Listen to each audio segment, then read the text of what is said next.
የቃላት አደራደሮቹንም ስመለከት ደራሲውን በዛ ውስጥ አየዋለሁ።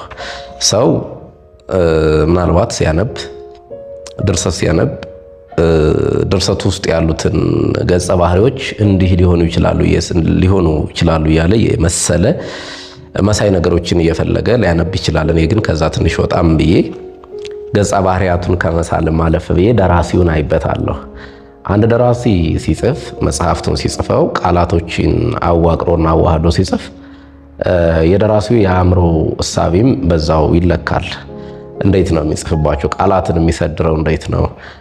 በዚህ አጋጣሚ ሆነን ለመናገር ዶክተር አለማየሁ ዋሴ በጣም የሚመቸኝ ጸሐፊ ነው። ኢትዮጵያ ውስጥ ካሉ ጸሐፊያን ማደንቀውም ጸሐፊ ነው።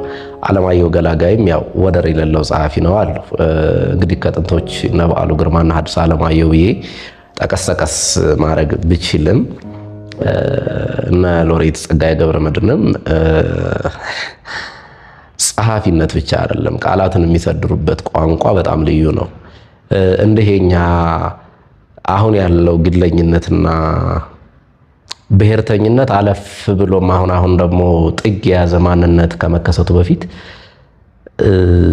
ጸሐፊያን የሚጠቀሟቸው ቃላቶች እውነት ለመናገር አእምሮን የሚስቡ ሐሴትን የሚሞሉና ልብን በብርሃን ሞልተው መልካም ሐሳብን የሚሰጡ መጽሐፍትን ነበር የሚያበረክቱልን።